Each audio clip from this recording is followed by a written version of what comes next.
Donc déjà, merci à Fibois, maintenant Fibois 42, pour cette invitation, pour venir vous présenter la démarche Bois des territoires du Massif central. Donc comme disait Elodie, qui est en train d'arriver sur le Massif central et de se développer, de se déployer. Je vais vous parler un peu de pourquoi cette démarche, quels sont ses objectifs et puis comment ça se passe, comment ça fonctionne. Mathieu a déjà dit un peu les choses, on va dire, le contexte. Il disait sur la Loire et au niveau de la région Auvergne-Rhône-Alpes, on a beaucoup de bois, on a de la ressource forestière, on a des entreprises et finalement la ressource forestière qu'on a, on l'exporte et on importe du bois pour la construction et dans les entreprises de seconde transformation. Donc l'idée, c'était de dire pourquoi ne pas utiliser les bois qu'on a sur le Massif central, sur la Loire, sur la région Auvergne-Rhône-Alpes, pour les projets qu'on a aussi sur le secteur. Donc les objectifs de cette certification, et je parle bien de certification, peut-être on y reviendra par la suite, je parle bien de certification et pas de marque commerciale. On est bien ici sur une certification avec des exigences, un référentiel, etc. Donc quels sont les objectifs de cette certification Bois des territoires du Massif central ou en version courte BTMC? Je vais souvent parler de BTMC par habitude, donc autant vous prévenir tout de suite.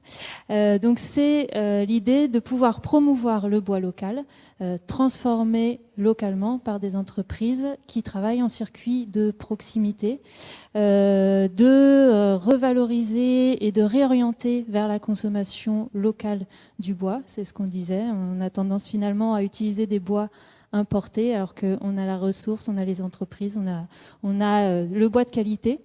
Et c'est de créer et d'emmener aussi vers des démarches et de la construction qui s'impriment dans des démarches vertueuses d'un point de vue économique, parce que des retombées économiques directes sur les territoires, si on transforme la ressource forestière de nos territoires directement en local, finalement toute la valeur ajoutée qu'on a à transformer les bois, et il y en a, et ben elle revient directement sur les territoires, c'est des emplois, c'est surtout des emplois et de la valeur ajoutée qui revient.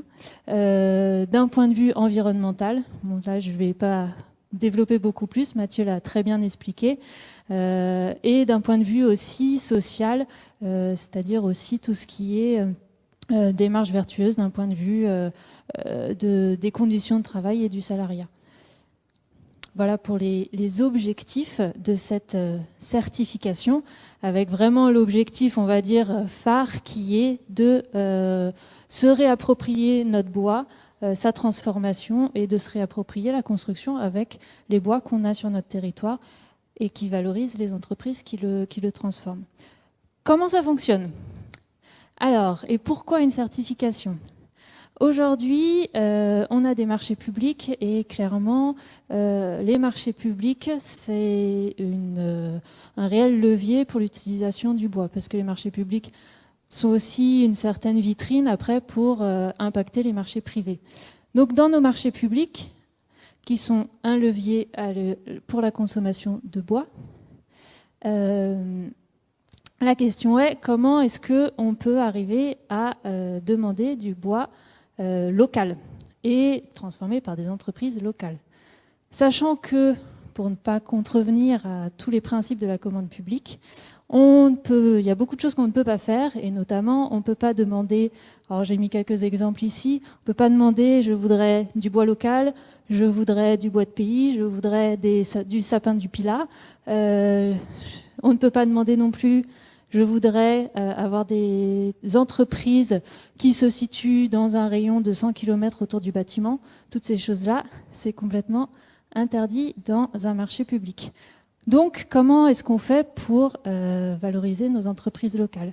Il y a quelques solutions que Mathieu a commencé à évoquer, de parler déjà d'essences spécifiques, demander des essences qu'on a sur sur le territoire, de travailler et essayer de choisir une maîtrise d'œuvre qui connaît le bois et qui connaît le bois local, mais on n'a aucune garantie par derrière que ça nous permette de faire travailler des entreprises locales et d'avoir du bois local dans notre construction. Donc, comment faire? Et c'était toute la réflexion qui a été menée avant de créer la certification bois des territoires du Massif central. Comment faire? Un marché public, toujours levier pour la consommation de bois local. Il peut faire apparaître, et je vais expliquer après comment, parce qu'on va me dire oui, mais c'est pas du tout légal non plus. Un marché public dans les documents de consultation des entreprises, mais même en amont, peut demander des bois qui sont certifiés bois des territoires du Massif central. Cette demande permet à ce que des entreprises qui sont elles-mêmes dans la démarche de certification puissent y répondre, ce qui permet de valoriser et garantir qu'on a des entreprises locales qui transforment du bois du secteur, qui répondent au marché qu'on a passé et qui garantit derrière aux maîtres d'ouvrage et aux maîtres d'œuvre qui garantit à la fois l'origine des bois, mais aussi tout un aspect de qualité, de transformation, de respect des exigences réglementaires, etc. Je rentrerai après dans le détail. Mais voilà, la question est, vous allez me dire, bois des territoires du Massif central, finalement, on fait toujours appel à une origine. Donc, comment est-ce que ça fonctionne? Et est-ce que vous êtes bien sûr qu'aujourd'hui, on s'inscrit bien dans la légalité? Alors, la réponse, et je vous avoue que ça a été des années de travail pour développer ça, mais surtout, on s'est appuyé sur une démarche déjà existante sur les Alpes qui s'appelle Bois des Alpes. Donc, c'est une certification en fait qui s'appuie à la fois sur des critères d'origine, mais aussi sur des critères techniques et sur des critères de développement durable. Et c'est grâce à ces critères techniques et de développement durable qu'on peut intégrer une demande de bois des territoires du Massif central dans un marché public. Comment ça se passe? Alors, un maître d'ouvrage ou un maître d'œuvre, selon le projet, souhaite souhaite valoriser et favoriser les entreprises de son secteur, aimerait qu'il y ait une construction bois sur son territoire qui valorise du bois local et les entreprises de son secteur. Il peut, dans le marché public qu'il va publier, intégrer des paragraphes qui ont été déterminés, en fait, qui ont été rédigés suite à un travail fait avec des avocats, un cabinet d'avocats et puis des juristes. Donc, il intègre des paragraphes qui expliquent que la collectivité a envie de travailler dans des démarches de développement durable, a envie de travailler avec des entreprises qui s'intègrent dans des démarches de qualité. C'est des paragraphes donc, qui sont déjà rédigés. Et du fait qu'elle demande l'ensemble de ces critères-là, à la fois de qualité, de transformation, des critères d'origine, enfin pas d'origine justement, des critères techniques de qualité de transformation, des critères de dynamique collective, elle peut dire de ce fait, vu que j'ai cette demande sur le développement durable, sur des entreprises qui s'engagent dans des dynamiques collectives, sur des entreprises qui s'engagent d'un point de vue environnemental, j'aimerais et je souhaiterais avoir des entreprises qui s'engagent dans la certification bois des territoires du Massif central et j'aimerais des bois qui soient certifiés bois des territoires du Massif central. Pour ne pas contrevenir toujours au principe de la commande publique, on doit toujours intégrer et mettre en plus, on voudrait des certifiés bois des territoires du Massif central ou équivalents. Il y a toujours, pour les règles des marchés publics, une équivalence possible. Même si L'intérêt, c'est bien que les entreprises soient dans cette démarche pour garantir tout ce dont on parle et tout ce que je vais vous présenter après. Les paragraphes qui sont à intégrer donc, dans les marchés publics, il y a des exemples de paragraphes qui sont intégrés dans ce guide. Alors, je l'ai mis par derrière. Ils peuvent être intégrés. Vous voyez, il y a écrit programmation, choix de la maîtrise d'œuvre ou DCE, donc tout ce qui est document de consultation des entreprises, donc marché de travaux. Effectivement, c'est un peu ce que disait Mathieu tout à l'heure, plus on s'y prend tôt et plus on est sûr d'avoir qu'on réussisse bien à avoir du bois local dans notre construction in fine. Donc dès la phase de programmation, on peut dire que la collectivité, elle souhaite s'intégrer dans une démarche de développement durable. Ensuite, dès le choix de la maîtrise d'œuvre, on peut dire eh ben, j'aimerais un maître d'œuvre qui est impliqué dans, qui connaît le bois, qui peut être sensible à l'utilisation de bois local. Et ensuite, la phase de marché de travaux, là, demander clairement, vu qu'on souhaite s'intégrer dans une démarche de développement durable, vu qu'on a des exigences assez fortes sur la technicité de nos bois, sur les impacts environnementaux, sur les dynamiques collectives des entreprises, pardon, on souhaite que les bois qui seront utilisés dans la construction soient certifiés bois des territoires du Massif central ou équivalents. Donc, ça permet dans notre marché de demander cette certification. L'entreprise derrière qui répond, si elle est engagée ou elle s'engage dans cette certification, elle peut répondre au marché, elle affiche soit son certificat, dans la plupart des cas, elle affiche son certificat et elle dit donc je garantis tout ce que vous demandez dans votre marché, donc il n'y a aucun souci. J'ai mis un petit entre parenthèses, alors vous voyez petite partie, ou engagement, parce qu'aujourd'hui, c'est vrai que je ne l'ai pas précisé, on en est au démarrage de cette démarche. Donc aujourd'hui, des entreprises certifiées, clairement, les premières entreprises qui se certifient cet été. Donc, des entreprises qui répondent avec un certificat déjà validé, on n'y est pas tout à fait. Par contre, les entreprises peuvent répondre à un marché en disant « je m'engage à me certifier si jamais je suis retenu pour le marché auquel je réponds ». Ce qui vaut finalement, c'est un document d'engagement qui est signé par l'entreprise, donc ça vaut un engagement contractuel vraiment de l'entreprise. Et de ce fait, ça permet de dire qu'elle répond aux exigences de la collectivité sur l'ensemble des critères techniques de développement durable et de fait d'origine des bois et de la transformation. Donc, quels sont les avantages ? Les avantages pour les entreprises, c'est clairement de pouvoir accéder à de nouveaux marchés ou en tout cas se valoriser dans des marchés publics et avoir plus de visibilité sur le territoire du Massif central, sachant que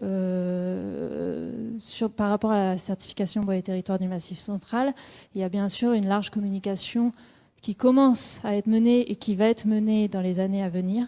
Il y a déjà un site internet qui est en ligne, peut-être certains d'entre vous l'avez vu, sur lequel les entreprises certifiées seront mentionnées.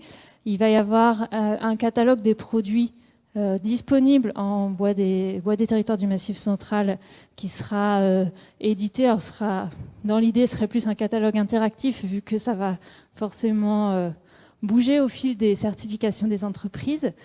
Quel avantage encore, ça permet de distinguer votre offre de l'offre d'autres entreprises qui ne sont pas dans ces dynamiques de travailler en local, de travailler avec des entreprises en circuit de proximité. et qui du coup n'ont pas forcément cette fibre du local et du bois local. Quels avantages aussi pour les collectivités? C'est clairement un outil très simple à mettre dans un marché public. Ce que je disais, dans un marché public, il suffit d'inscrire, alors j'aurais dû mettre un petit post-it sur ma page, voilà. Il suffit de faire un copier-coller de ces petits paragraphes qui ont été rédigés, donc ce que je disais, avec des avocats, des juristes, et ça permet de façon entièrement légale, ça a bien été prouvé, et en plus on a du recul là-dessus grâce à Bois des Alpes qui existe maintenant depuis 10 ans, ça permet de façon très simple de demander à avoir du bois local dans sa construction et d'avoir une garantie d'avoir du bois local et du bois de qualité transformé par des entreprises finalement qui s'engagent dans des dynamiques de ce type. Et ça permet, en faisant travailler les entreprises de proximité et en travaillant le bois local, c'est ce que je disais tout à l'heure, de permettre de faire retomber toute la valeur ajoutée de la transformation du bois sur nos territoires aussi, et du coup pour une collectivité sur son territoire. Et dernière chose, c'est aussi quel avantage ça assure une fiabilité, parce qu'on va revenir après sur les garanties de cette certification, parce que finalement ça va être un peu le cœur des choses. Ça permet à la collectivité d'avoir une assurance de la qualité de ses produits qui respectent bien l'ensemble des normes réglementaires à minima qui sont imposées. Donc justement, on y vient. Quelles sont les garanties apportées par cette certification et du coup, qu'est-ce que ça implique derrière pour les entreprises qui s'engagent dans la démarche? Première chose, qui reste bien sûr la chose la plus importante, c'est le périmètre d'origine des bois. Alors, périmètre d'origine des bois, je parle bien de la ressource forestière en elle-même. C'est le périmètre orange rayé que vous voyez sur la carte. Donc, c'est le périmètre du Massif central qui est défini par décret. Donc, c'est pas l'association qui l'a inventé sur un coup de tête. C'est le Massif central tel que défini. Et l'objet, c'est que les bois qui soient certifiés proviennent de cette zone-là. Mais comme forcément il y a des entreprises qui se situent juste à la limite de la zone du Massif central, l'association a validé que les bois puissent être transformés sur un territoire un peu agrandi, en fait, qui prend en compte l'ensemble des départements qui comprennent toute ou partie du Massif central. Donc au total, c'est 22 départements qui sont couverts et sur lesquels les entreprises peuvent demander à avoir la certification. Donc c'est ce qu'on appelle le périmètre de transformation. Ensuite, alors je vais parler de la traçabilité par la suite, mais l'objectif c'est bien, on est sur une certification, donc sur quelque chose qui est vérifié et qui dit on veut avoir la garantie que notre bois il vient du Massif central, qu'il est transformé en circuit de proximité. Donc pour ça, forcément, il faut qu'il y ait une traçabilité et qu'on puisse savoir que les entreprises en amont du charpentier, par exemple, sont elles aussi sur le Massif central, sont elles aussi dans cette dynamique et ont bien transformé du bois qui provient de ce secteur-là. Donc il y a une idée de traçabilité, c'est-à-dire que, j'y reviendrai peut-être un peu après, mais que toutes les entreprises finalement soient dans cette démarche et se certifient bois des territoires du Massif central. Donc de la scierie jusqu'à la transformation finale, charpentier, menuisier, etc. Les produits doivent être éco-certifiés. Éco-certifiés, ça veut dire certifiés, ça veut dire qu'ils doivent justifier qu'ils proviennent d'une forêt gérée durablement. Donc aujourd'hui, sur nos secteurs, c'est synonyme de certification PEFC ou FSC qui est en train de s'implanter, mais voilà, qui n'est pas encore très présente. Les produits doivent être éco-certifiés. Pourquoi ? Parce qu'on est vraiment sur une certification dont la démarche, c'est vraiment d'être sur une démarche vertueuse d'un point de vue environnemental, notamment, et de pouvoir prouver que la forêt d'origine est bien gérée durablement. C'était assez important. Et en plus, au niveau des marchés publics, il n'y a pas une obligation, mais une réelle forte incitation à ce que les bois demandés soient certifiés PEFC ou FSC, on ne l'oublie pas. Donc pour que les produits soient éco-certifiés, en fin de chaîne, il faut que les entreprises elles-mêmes soient aussi dans ces démarches PEFC ou FSC pour pouvoir à la fin vendre ces produits éco-certifiés. Pour d'ailleurs aller un peu plus loin là-dedans, notamment sur cette certification PEFC, beaucoup d'entreprises, notamment de seconde transformation, vendent du bois en disant « oui, je vous vends du bois PEFC parce que je l'ai acheté à une scierie PEFC ». Sauf que ça ne fonctionne pas et peu d'entreprises le savent. Et aujourd'hui, PEFC vient derrière en disant aux entreprises et en mettant même en procès certaines entreprises pour utilisation abusive de leur logo et de leur marque. Parce que si elles ne sont pas elles-mêmes, si une entreprise de seconde transformation n'est pas elle-même dans la dynamique PEFC, elle ne peut pas vendre de bois PEFC. Et c'est voilà, quelque chose d'important à savoir. Malheureusement, on n'est pas assez au courant, mais voilà aussi pourquoi dans la certification, c'est bien une exigence pour que finalement les entreprises n'aient pas par derrière un mauvais coup par PEFC par exemple, qui leur dit utilisation abusive de notre marque, on vous met à l'amende, et les amendes peuvent être assez chères. Ensuite, quelles autres garanties ? C'est la qualité des produits. Donc, qualité des produits, c'est notamment, à minima, le respect des transformations et des transformations dans la réglementation en vigueur. Donc, tout ce qui est classement structurel, séchage des bois, marquage CE, qui seront vérifiés par un auditeur.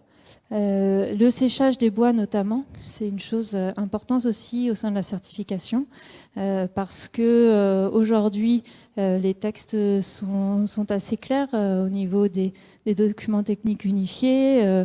Il est demandé à ce que les bois mis en œuvre soient séchés à des pourcentages d'humidité très précis.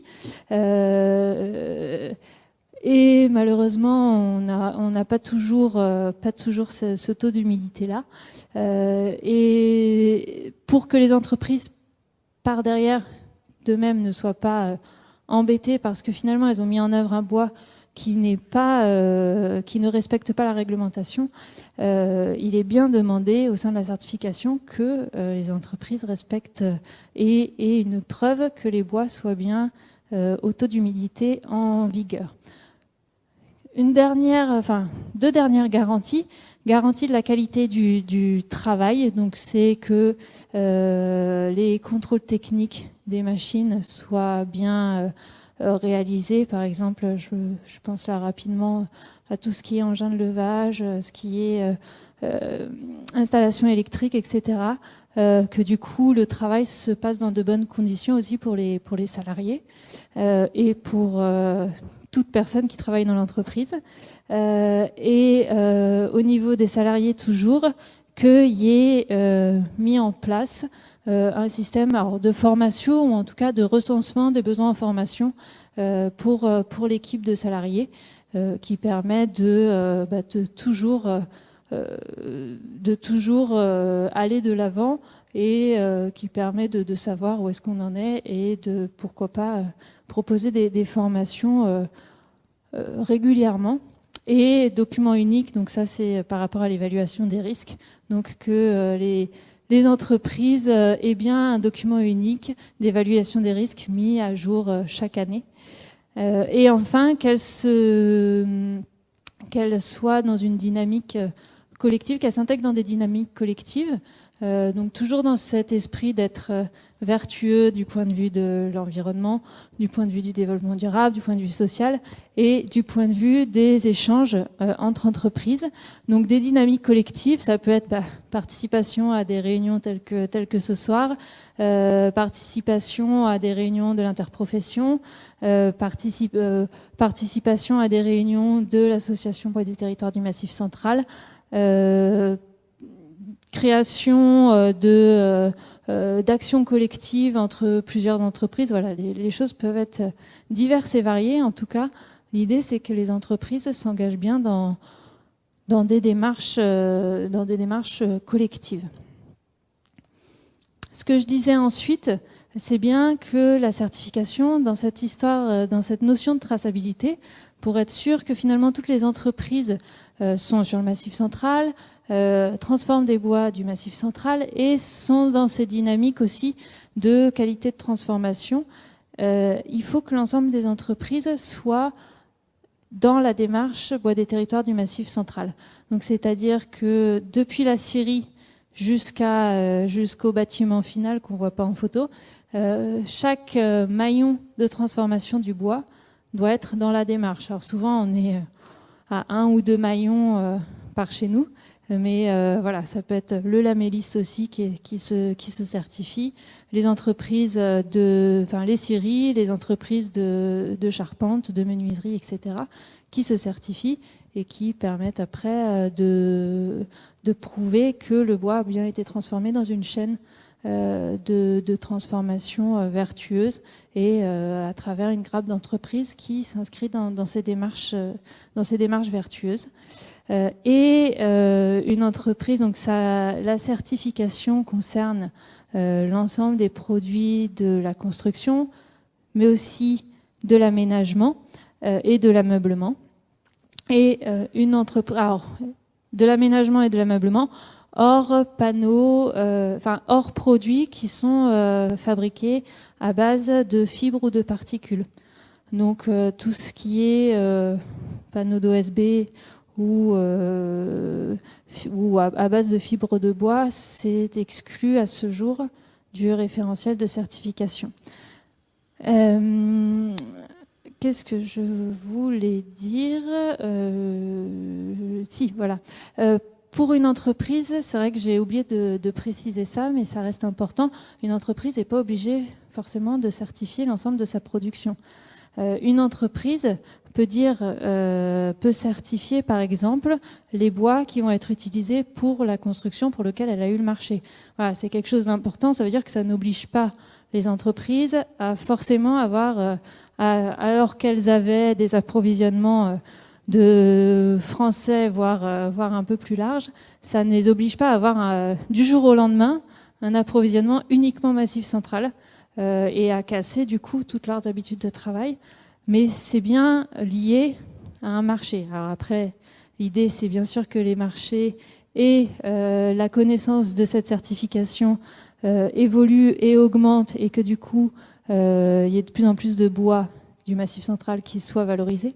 Mais voilà, on n'est pas obligé de certifier l'ensemble de sa production. Ça peut être lié à un marché, à 2 marchés, à 3 marchés, ou à faire un petit stock dans l'entreprise. Donc c'est une démarche, depuis le début je parle de certification, donc c'est une démarche qui est bien encadrée et qui est bien contrôlée.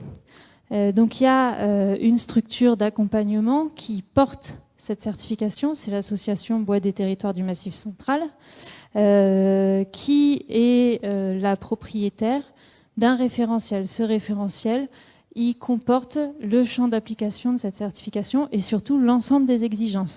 Donc c'est à travers cette association qui peut après, que peuvent être mise en place des modifications au fil des années.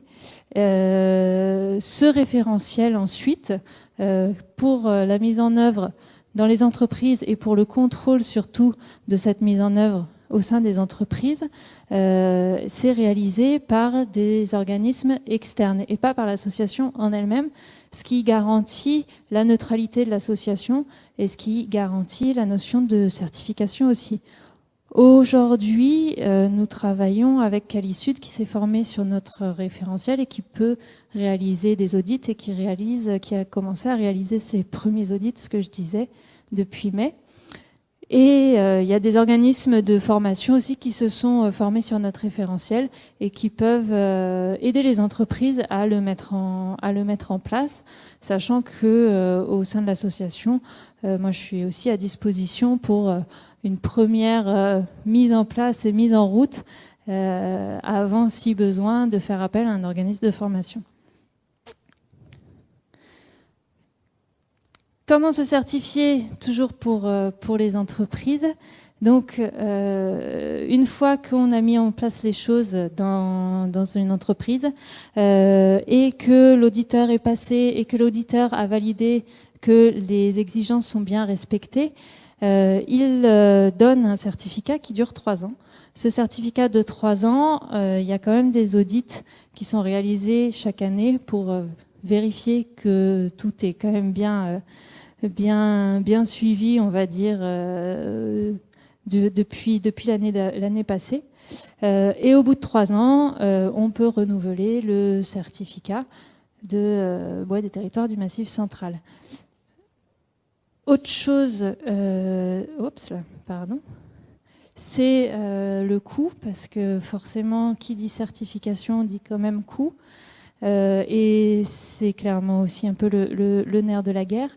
En termes de coût, on est à peu près sur un audit d'une demi-journée. Une demi-journée, c'est à peu près 500 € pour l'audit, sachant que, ce que je vous disais, il est demandé à ce que les entreprises soient également PEFC. Donc c'est un audit qui peut être couplé avec PEFC. En plus de ces 500 € d'audit, donc annuel, il est demandé pour l'association une redevance à utilisation de la marque de 250 €. Donc ce qui fait à peu près 750 € par an. J'attire toujours l'attention sur PEFC. Si les entreprises ne sont pas PEFC, il faut aussi ajouter un coût PEFC PEFC ou FSC pour la mise en place de cette certification dans l'entreprise.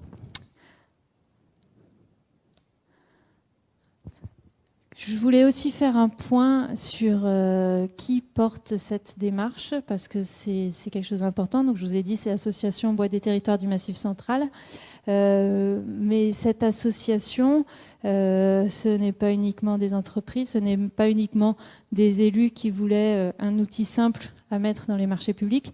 C'est une association qui regroupe tout le monde. Donc, qui regroupe à la fois les élus, qui regroupe donc les élus porteurs de cette volonté d'avoir un outil qui garantisse d'avoir du bois local dans leur marché public et qui ont vraiment la volonté d'avoir un outil simple pour le faire et que ça ne soit pas vraiment beaucoup d'étapes à faire pour une garantie limitée.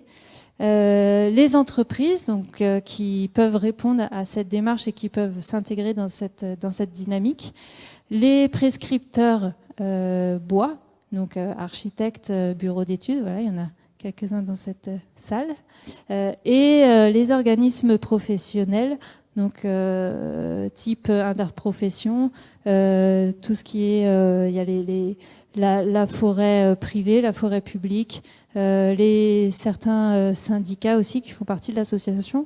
Donc voilà, c'est un panel qui représente vraiment à la fois la demande en bois local et en